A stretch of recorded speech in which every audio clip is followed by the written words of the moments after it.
வணக்க நண்பர்களே, இன்றைக்கி நம்ம பார்க்க போகிற படம் என்னென்னா ஒரு ஹாரர் மூவின்னு சொல்லலாம், இல்லைன்னா ஒரு ஒரு சூப்பர் ஹீரோ மூவின்னு கூட சொல்லிடலாம். சரி வாங்க கதைக்கலாமா. இன்றைக்கி நம்ம பார்க்க போகிற படம் என்னன்னா தி ஐஸ். இது வந்து ஹீரோயினை லீட் பண்ணி கொண்டு போகிற ஒரு ஸ்டோரி மாதிரி போகும். இதில் வந்து ஜெசிகா ஆல்பா வந்து சிட்னிங்கிற கேரக்டரில் நடிச்சிருக்காங்க. ஃபஸ்ட்டு சீனில் நம்ம ஹீரோயினை காமிக்கிறாங்க. அவங்களுக்கு கண்ணு தெரியாது, அதை ஃபஸ்ட் சீன்லேயே சொல்லிடுறாங்க. அவங்களுக்கு மியூசிக்கில் ரொம்ப இன்ட்ரெஸ்ட்டு. ஏன்னா பாதி பேர் கண்ணு தெரியாதவங்களாம் அந்த மாதிரி ஏரு சன் இதெல்லாம் ஃபீல் தான் பண்ண முடியும், பார்க்க முடியாது. அதேமாதிரி அவங்களோட மியூசிக் வந்து ரொம்ப பிடிக்கும். நல்ல வயலின் கிளாஸில் வந்து ஒரு வயலினிஸ்ட்டாக அவங்க வந்து இருப்பாங்க. நம்மளாம் சின்ன வயசில் வெடி வெடிச்சிட்டு போவோம்ல தீபாவளி அன்றைக்கி, அதே மாதிரி இவங்களும் இவங்க அக்காவும் வெடி வெடிச்சிட்ருக்காங்க. அந்த டைமில் கண்ணில் வெடிபட்டு இவங்களுக்கு கண் பார்வை போயிடுச்சு. 5 வயசில் போயிடுச்சு. இப்போ வரைக்கும் இவங்களுக்கு டோனரே கிடைக்கல. கடைசியாக ஃபைனலாக ஒரு டோனர் கிடச்சிருவாங்க. டோனர் கிடச்சி ஐஸை டிரான்ஸ்பிளான்ட் பண்ணிடுறாங்க. அதுக்கடுத்து டாக்டர் செக் பண்ணுறாங்க, உங்களுக்கு எல்லாம் நார்மலாக இருக்கா அப்படின்னு. ரொம்ப மங்களாக இருக்குது டாக்டர் அப்படின்னு சொல்கிறாங்க. அது அப்படி தான் இருக்கும், போக போக சரியாயிடும் அப்படின்ட்டு இன்னொரு டாக்டர் பால் அப்படின்னு ஒருத்தர் ரெக்கமெண்ட் பண்ணுறாங்க. அவர் எப்படிப்பட்ட டாக்டர்னால், இப்போ பார்வையே ரொம்ப நாள் இல்லாதவங்களுக்கு வந்து திடீர்னு பார்வை கிடச்சுன்னா ஒரு மாதிரி ஃபியராக இருக்கும்ல. யாருன்னே இவ்வளோ நாள் பேசியிருப்போம், ஆனால் இவங்க இப்படி இருப்பாங்க அப்படின்னு நம்மளுக்குள்ளே ஒரு இமேஜின் பண்ணியிருப்போம்ல. அந்த மாதிரி அந்த ஃபியரை போக்குறதுக்காண்டி அந்த டாக்டர் பாலை வந்து சஜஸ்ட் பண்ணுவாங்க. இவங்களும் ஜெசிகாவும் டாக்டர் பால்கிட்ட ரெகுலராக ட்ரீட்மெண்ட் எடுப்பாங்க. இவங்களுக்கு ஐஸ் டிரான்ஸ்பிளான்ட் பண்ண அன்னைக்கு நைட்டு வந்து ஹாஸ்பிட்டல் வந்து பக்கத்தில் ஒருத்தவங்க இருப்பாங்க, ஒரு ஏஜ்டு பர்சன் இருப்பாங்க. அவங்க வந்து நைட்டு திடீர்னு எந்திச்சி போவாங்க. முன்னாடி வந்து ஒரு கருப்பு உருவம் போகும். அந்த கருப்பு உருவத்துக்கு முன்னாடி இவங்களும் போயிட்டுருப்பாங்க. இவங்களுக்கு வந்து கண் மங்களாக இருக்கனால தெளிவாக தெரியாது. யார் நீங்கள் எதுக்கு இப்படி போயிட்டுருக்கீங்க அப்படின்னு இவங்க கூப்பிடுவாங்க. அப்படியே அந்த கருப்பு உருவம் பின்னாடி போவாங்க, டக்குன்னு மறைஞ்சிருவாங்க. இவங்களுக்கு ஒரு மாதிரி ஆயிரும். டக்குன்னு அந்த கருப்பு உருவம் வந்து இவங்க முன்னாடி வந்து நின்றோன்னா இவங்க பயந்து ஒரு மாதிரி பத ஆரம்பிச்சிருவாங்க. அடுத்து மறுநாள் வந்து ஹாஸ்பிட்டல் விட்டு டிஸ்சார்ஜ் ஆயிடுவாங்க. இதெல்லாம் இந்த மாதிரி அதே யோசிச்சுருப்பாங்க, எப்படி என்னாச்சு, எதுக்கு அந்த கருப்புறம் என் முன்னாடி இருந்துச்சு அப்படின்னு யோசிச்சுட்ருப்பாங்க. மறுநாள் இவங்க காலையில் தூங்கி எந்திரிக்கும் போது பார்த்தோன்னா அந்த ஏஜ்டு பர்சன் வந்து இறந்துருப்பாங்க. அதை வந்து அந்த டாக்டர்லாம் சொல்லிகிட்டு இருப்பாங்க, இவங்க கேட்டுருப்பாங்க. இவங்களுக்கு ஐஸ் டிரான்ஸ்பிளான்ட் பண்ணதுலேருந்து பயங்கரமான கனவுலாம் வர ஆரம்பிச்சிருது. எப்படின்னா சுற்றி நெருப்பாக எரியுது, யாரோ காப்பாற்றுங்க காப்பாற்றுங்க கதறாங்க. அப்படி நிறைய பேர் இப்படி தீயில் எரிஞ்சு அப்படி இறக்குற மாதிரிலாம் பயங்கரமான கனவு வருது. இது வந்து டாக்டர் பால்கிட்ட வந்து இவங்க சொல்கிறாங்க. அவங்க வந்து சொல்கிறாங்க, எல்லாம் ரியல் இல்லை, எல்லாம் உங்களுக்கு சும்மா தோன்றுறது தான், அப்படி சரியாயிடும் அப்படின்ட்டு அவர் சொல்கிறாரு. இவங்களுக்கு ஆனால் அது வந்து புரியலை. எதுக்கு நம்ம இப்படி சின்ன வயசுலேருந்து அந்த கனவுல வந்ததெல்லாம் இவங்க நேரில் பார்த்ததே இல்லை, ஆனால் நம்மளுக்கு ஏன் கனவுல வருது அப்படின்ட்டு அவங்களுக்கு ரொம்ப டவுட் ஆயிடுது. இதே மாதிரி யோசிச்சுட்டு இருக்கும்போது இவங்களோட கீழ் ஃப்ளோரில் வந்து ஒரு சின்ன பையன் வந்து என் ரிப்போர்ட் கார்டை பார்த்தீங்களா அப்படின்னு நம்ம சிட்னிகிட்ட கேட்கும்போது, இல்லை நான் பார்க்கல அப்படின்னு இவங்க சொல்கிறாங்க. என் அப்பா ரொம்ப கோவக்காரரு, நான் ரிப்போர்ட் கார்டை தொலைச்சிட்டேன், அவர்கிட்ட காமிக்கணும் அப்படின்ட்டு அந்த பையன் ரொம்ப அழுற மாதிரி பண்ணிகிட்ருப்பான். இல்லை நான் பார்க்கல அப்படின்னு சொல்லிட்டு சைடில் யாரோ வர மாதிரி இருக்கும். சைடில் பார்ப்பாங்க, யாருமே இருக்க மாட்டாங்க. உடனே டக்குன்னு அந்த சின்ன பையனை பார்ப்பாங்க, அவன் காணாமல் போயிருப்பான். என்னடா ஆச்சு, இவன் யாருன்னு தெரியலையும், வந்தவன் பேயா இல்லை பையன்தானான்னு தெரிலன்னு அந்த வேறு குழப்பத்தில் அப்படி அன்றைக்கி நைட்டு அப்படி போயிடும் அவங்களுக்கு. இந்த மாதிரி கனவு வரதெல்லாம் யோசிச்சுட்டு அவங்களுக்கு வந்து அந்த வயலின் கிளாஸ்லேயும் அவங்க ஒழுங்காக பண்ணாமல் சொதப்ப ஆரம்பிச்சிருவாங்க. அவங்களுக்கு கஷ்டமாக போயிடும். நம்மளால் எதுலேயுமே கான்சன்ட்ரேட் பண்ண முடியல அப்படின்னு. ஒரு நாள் நைட் டைமில் இவங்க வெளியே போயிட்டுருப்பாங்க. அன்றைக்கி அவங்களுக்கு தூக்கமே வராது. இந்த மாதிரி கனவாக வருது, நான் தூங்கினா தானே வரும், நான் தூங்காமல் இருக்கேன் அப்படின்னு சொல்லிட்டு நைட் ஒரு நாள் வெளியே போயிட்டுருப்பாங்க. ரோட் கிராஸ் பண்ணுவாங்க. அப்போ வந்து அவங்களுக்கு உடம்புக்குள்ளே யாரோ பூந்துட்டு போவாங்க. இவங்களுக்கு என்ன உடம்புக்குள்ளே பூந்துட்டு போகிறாங்க, யார் இவங்கன்னொன்னே அந்த பூந்துட்டு போன ஒரு லேடியும் இப்படி இவங்களே பார்ப்பாங்க. எய்த்தால் வந்து கூட்டமாக இருக்கும். என்னடா அப்படின்னு போய் பார்ப்பாங்க. அவங்க உடம்புக்குள்ளே பூந்துட்டு போனவங்க வந்து இறந்து கிடப்பாங்க. இவங்க வந்து ஒரு மாதிரி ஷாக் ஆகிடுவாங்க. என்னடா இது, இவங்க இங்கே இறந்துருக்காங்க, ஆனால் நம்ம கண்ணுக்கு மட்டும் தெரியலாங்க, நம்ம உடம்புக்குள்ளலாம் பூந்துட்டு போகிறாங்களே அப்படின்னு பார்ப்பாங்க. அவங்கள வந்து அந்த கருப்பூர் வந்து அப்படியே கூட்டிகிட்டு போகும். கொஞ்சம் தூரத்தில் அப்படியே மறைஞ்சு போயிடும். இவங்களுக்கு வந்து என்னன்னே புரியாது, என்ன நடக்குங்க, எதுக்கு நமக்கு மட்டும் இப்படி தெரியுது அப்படின்னு. அந்த பயத்தில் இவங்க வந்து முக்கில் வந்து ஒரு சைனீஸ் ஹோட்டல் இருக்கும், அங்கே போய் உட்காந்துக்கிடுவாங்க. அங்கே போய் உட்காந்துட்டு பாலுக்கு ஃபோன் அடிப்பாங்க. இப்படி எனக்கு பயமாக இருக்குது, எனக்கு என்ன செய்யணுன்னே தெரில, கொஞ்சம் இந்த சைனீஸ் ஹோட்டல் வரையும் வர முடியுமா அப்படின்ட்டு அவங்களுக்கு ஒரு வாய்ஸ் நோட் அனுப்பிட்டு இவங்க வெயிட் பண்ணிகிட்டு இருப்பாங்க. அந்த ஹோட்டலில் வந்து நிறைய பேர் சாப்பிட்டுருப்பாங்க. நம்ம கிச்சனில் வந்து மாஸ்டர் வந்து சிக்கன் வெட்டிகிட்ருப்பார். அப்படி போயிட்டுருக்கும். இவங்களுக்கு டக்குன்னு ஒரு மாதிரி இல்யூஷன் மாதிரி தெரிய ஆரம்பிக்கும். அந்த கிச்சன் பக்கத்தில் ஒரு பெரிய பானை மாதிரி இருக்கும். அங்கே வந்து நல்லா தீ எரிஞ்சிட்ருக்கும். டக்குன்னு அந்த தீ எரிஞ்சு அந்த ஹோட்டலே எரிஞ்ச மாதிரி இவங்களுக்கு டக்குன்னு கனவு வரும். பயந்தடிச்சு எந்திச்சு பார்ப்பாங்க. பின்னாடி வந்து பால் நிற்பார். இங்கே எதுக்கு வந்த அப்படிம்பாங்க. இல்லை அந்த ஹோட்டலுக்கு வந்தேன். இந்த ஹோட்டல் வந்து ஒரு வாரத்துக்கு முன்னாடியே ஃபயர் ஆக்சிடெண்ட்டில் நாஸ்தி ஆயிடுச்சு. நீ இப்போ வந்து நின்றுட்டுருக்க அப்படின்னு பால் சொல்லுவார். என்னது ஒரு வாரத்துக்கு முன்னாடி ஃபயர் ஆக்சிடெண்ட் ஆகிட்டான்னு உங்களுக்கு ஒன்றுமே புரியாது. என்னடா நடக்கு அப்படின்னு. அப்படி வீட்டுக்கு போயிடுவாங்க. வீட்டுக்கு போனோடனே அங்கே பார்த்தீங்கன்னா அந்த பையன் என் ரிப்போர்ட் கார்டை பார்த்தீங்கன்னா துரத்த ஆரம்பிச்சிடும். ஒரு மாதிரி உள்ளத்தனமான எப்படி பயங்கரமான பார்வையோட அவங்கள விரட்ட ஆரம்பிச்சிடுவான். இவங்க பார்த்து பயந்து ஓடுவாங்க. அதுக்கடுத்து என் ரிப்போர்ட் கார்டை கேட்டுட்டு டக்குன்னு மாடியில் வந்து குதிச்சிடுறான் கீழே. இவங்க உடனே பார்க்குறாங்க. அவன் குதிக்கும்போது வந்து கண்ணாடி இல்லை. இவங்க பார்க்கும்போது கண்ணாடி இருக்குது. இவங்க கண்ணாடியை கையை வச்சு உடச்சிட்டு கீழே எட்டி பார்க்குறாங்க. கண்ணாடி சில்லு தான் கீழே விழுது. கீழே யாருமே இல்லை. இவங்களுக்கு என்னாச்சு, எது உண்மை எது உண்மையாக நடக்கு எதுன்னே தெரில. இவங்களுக்கு ரொம்ப கன்ஃபியூஷனில் இருக்காங்க.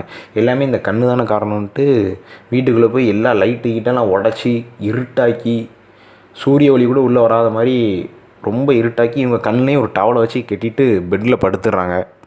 மறுநாள் நம்ம சிட்னியோட அக்கா ஃபோன் அடிக்காங்க, எடுக்கவே இல்லை. கடைசி பால் வீட்டுக்கே வந்துடுறாரு. வீட்டுக்கு வந்து பார்க்குறாரு. அவர் வந்து ஸ்க்ரீனெல்லாம் திறந்து விட்டு இவங்க கண்ணில் உள்ள டவல்லாம் எடுத்துட்டு ஏன் இப்படி பண்ணுற, உன் கையில் என்னாச்சு, ரொம்ப அடிபட்டிருக்காவா, ஹாஸ்பிட்டல் போகணுன்னு அந்த ஹாஸ்பிட்டல் கூட்டி போயிடுறாங்க. ஆல்ரெடி இவங்க ஐ டிரான்ஸ்பிளான்ட் பண்ணதும் அதே ஹாஸ்பிட்டலில் தான். அந்த ஐ டிரான்ஸ்பிளான்ட் பண்ணும்போது ஒரு சின்ன பையன் வந்து இவங்களுக்கு ஒரு ஃப்ரெண்டு மாதிரி ஒரு அட்வைஸ் பண்ணிட்டு போவான். நல்லா இருக்கீங்களாக்கா, உங்களுக்கு கண் வந்தோடனே நான் உங்களை வந்து பார்க்குறேன் அப்படின்ட்டு சும்மா சொல்லிட்டு ஜாலியாக இருந்திருப்பான். அந்த பையனை வந்து அந்த கற்பூரம் அப்படியே கூட்டிகிட்டு போவோம். இவங்க கத்துவாங்க, போவாத அலிஷியா போவாத, அது பின்னாடி போகாத அப்படின்னு ரொம்ப கத்துவாங்க. அவன் அப்படியே போயிட்டு மறைஞ்சிருவான். அந்த பையனும் இறந்துருவான். இதெல்லாம் பார்த்துட்டு இருப்பாங்க. நம்ம சிட்னியோட அக்கா வந்து காமிப்பாங்க, அலிஷியா இறந்துட்டான். கடைசியாக வந்து அவன் வந்து உனக்கு தான் லெட்டர் எழுதியிருக்கான். என் அக்கா வந்து பற்றி நல்லா பெருமை எழுதியிருப்பான். சிட்னி அக்கா நல்ல அக்கா, நல்லா செய்வாங்க அப்படி இப்படின்னு எழுதியிருப்பான். எழுதிட்டு அவங்க ரெண்டு பேரும் ஆல்ரெடி ஃபோட்டோ எடுத்துருப்பாங்க. அந்த ஃபோட்டோ வச்சுருப்பான். அந்த ஃபோட்டோ வந்து சிட்னி பார்ப்பா. சிட்னி பட்டு இந்த ஃபோட்டோ சரி இது அலிஷியா, இது யார் அப்படிங்கப்பா. இதான் அவன் ஃபேஸ் அப்படிம்பாங்க. நானா அப்படின்னு சொல்லிட்டு கண்ணாடியில் பார்ப்பாங்க. கண்ணாடியில் பார்த்தோன்னா வேற ஒரு உருவம் தெரியும். நமக்கு வந்து ஜெசிகா ஆல்பா அவங்க ஃபேஸ் தெரியும். ஆப்போசிட்டில் வேற ஒருத்தவங்க உருவம் தெரியும். என்னடா இது அப்படின்ட்டு அவங்களுக்கு ஒரு மாதிரி லைட் அமர்த்தி போட்டு பார்ப்பாங்க. கண்ணாடிலாம் நல்லா தொடச்சி பார்ப்பாங்க. வேற ஒரு உருவமே தெரியும். உடனே பால்ட்டான சொல்லுவாங்க, எனக்கு வேற ஒரு உருவம் தெரியுது. எனக்கு இந்த கண் வந்து ஏதோ என்கிட்ட வந்து சொல்ல வருது. இதோட டோனர் யாருன்னு எனக்கு தெரிஞ்சாகணும் அப்படின்ட்டு நம்ம பால்கிட்ட கேட்க பால் சொல்லுவார், நான் டோனர் சொன்னேன்னா என் டாக்டரோட லைசன்ஸை பிடிங்கிடுவாங்க. அப்புறம் நான் வந்து நடுத்தரில் தான் நிற்கணும் அப்படின்னு சொல்லிகிட்டு இருப்பார். இதெல்லாம் பேசிவிட்டு நம்ம சிட்னி வந்து அவங்களோட ஹவுஸுக்கு வருவாங்க. அப்போ வந்து மறுபடியும் அந்த கனவு வரும். யாராவது பஸ்ஸுக்குள்ளே இப்படி தீ ஃபுல்லாக எரிஞ்சிகிட்டு இருக்க மாதிரி, உள்ளே ஒரு சின்ன குழந்தை அழுதுட்டு இருக்க மாதிரி, அந்த மாதிரிலாம் பயங்கரமாக கனவு வரும். ஒன்று எந்திரிச்சிருவாங்க. மறுநாள் வந்து நானே டோனரை கண்டுபிடிக்கேன் அப்படின்னு சொல்லிட்டு ஒரு டாக்ஸியில் ஏறுவாங்க. டாக்ஸியில் ஏறி கொஞ்ச தூரம் போய்ட்டுருப்பாங்க. டாக்ஸியை வந்து பால் வந்து நிப்பாட்டி வருவார். உனக்கு வந்து ஐ டொனேட் பண்ணவங்க வந்து மெக்சிகோவில் இருக்காங்க, அவங்க பேர் ஆனா அப்படிம்பாரு. இதை நான் உனக்காண்டி தான் பண்ணுறேன், வெளியே தெரிஞ்சேன்னா என் லைசன்ஸை பிடிங்கிட்டு விட்ருவாங்க. சரி வா, உனக்கு வந்து காரில் போகிறது பிரச்சனை இல்லையே, ஒரு 15 மணி நேரம் போகணும் பரவாயில்ல அப்படிம்பாங்க. இல்லை எனக்கு பிரச்சனை இல்லை அப்படின்னோடனே ரெண்டு பேரும் காரில் கிளம்பி மெக்சிகோவுக்கு போயிடுவாங்க. மெக்சிகோவுக்கு போவாங்க. அங்கே போயிட்டுருப்பாங்க. அப்போ வந்து ஒரு சின்ன பையங்க நிறைய பேர் விளாண்டுருப்பாங்க. சரி இந்த சின்ன பையங்கள்ட்ட கேட்போம் இவங்களை பற்றி அப்படின்னு. ஆனால் அவங்க தெரியுமா உனக்கு ஆனால் அப்படின்னு அவன் அந்த பையன் வந்து அந்த பேரை கேட்டோன்னே பயந்துருவான். பயந்துட்டு இல்லை எனக்கு தெரியாதும்மா. அதுக்கடுத்து இல்லை கொஞ்சம் தூரம் தள்ளி போகணும் அப்படின்னு சொல்லிட்டு அவன் அந்த பையன் அப்படி கிளம்பிடுவான். ஒரு மாதிரி பதட்டமாக பேசுவான். ஒரு மாதிரி பயந்த மாதிரி பேசிகிட்டு இருப்பான். போகிற வழியிலலாம் நிறையா சவுத்தில் எழுதியிருப்பாங்க. இதுக்கு மீனிங் தெரியுமா அப்படின்னு நம்ம பால் வந்து ஜெசிகாட்ட கேட்பார்.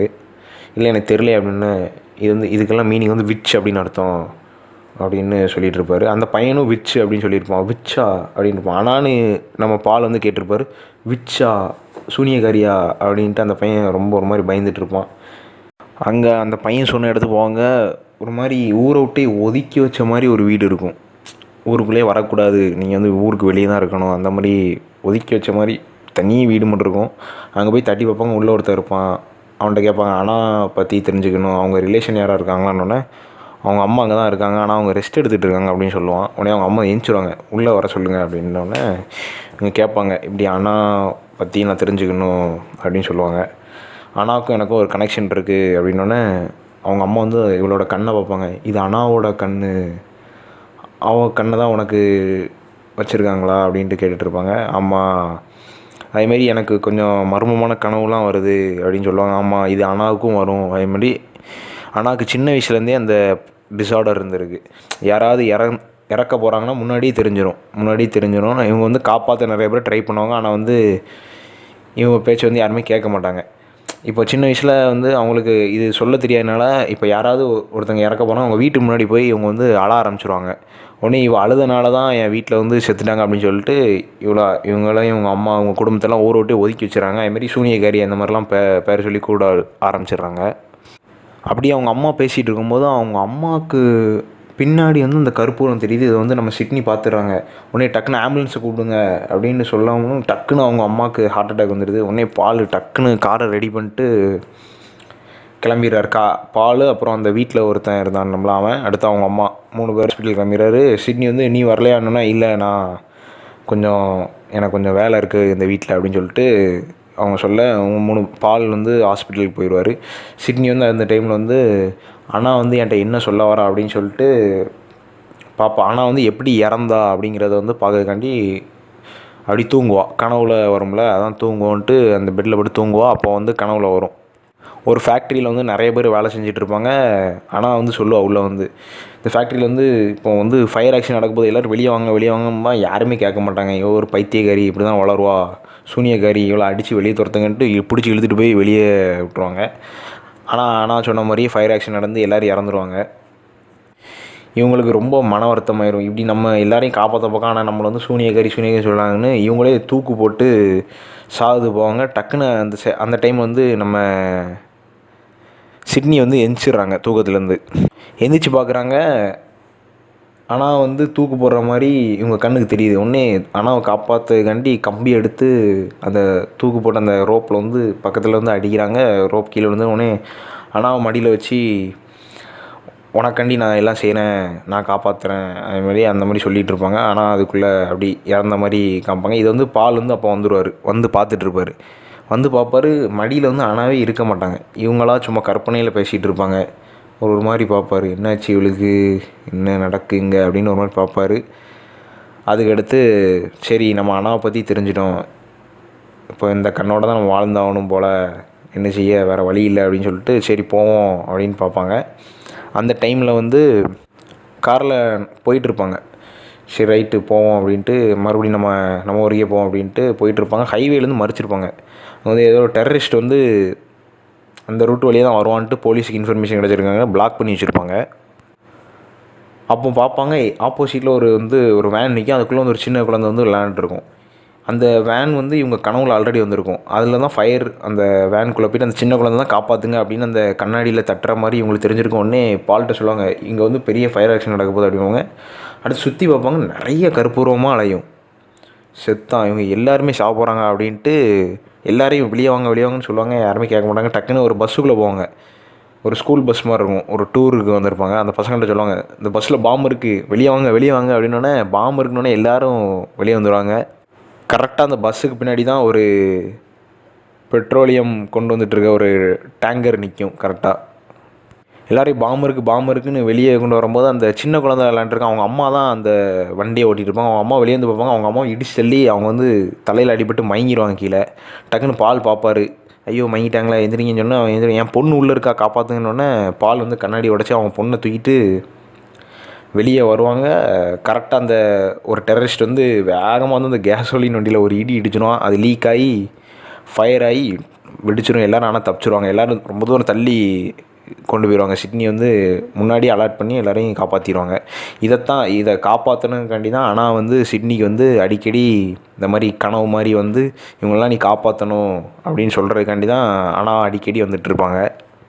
இந்த வெடி விபத்து நடக்கும்போது கரெக்டாக நம்ம சிட்னி கண்ணில் வந்து 4-5 கண்ணாடி தூள்கள் வந்து கண்ணில் குத்தி ஹாஸ்பிட்டலில் கூட்டு போயிடும். பால் சொல்லுவார், நீ எல்லோரும் காப்பாற்றிட்ட அப்படின்னு சொல்லிவிட்டு ஹாஸ்பிட்டலுக்குள்ளே போவாங்க. அதுக்கடுத்து அங்கேயே அப்படி அந்த சீனே அப்படி கட் பண்ணிட்டு கரெக்டாக வயலின் வந்து வாசிட்டுருக்காங்க. ஒரு பெரிய ஆடிட்டோரியமில் வந்து நம்ம சிட்னி வந்து வாசிட்டுருக்காங்க.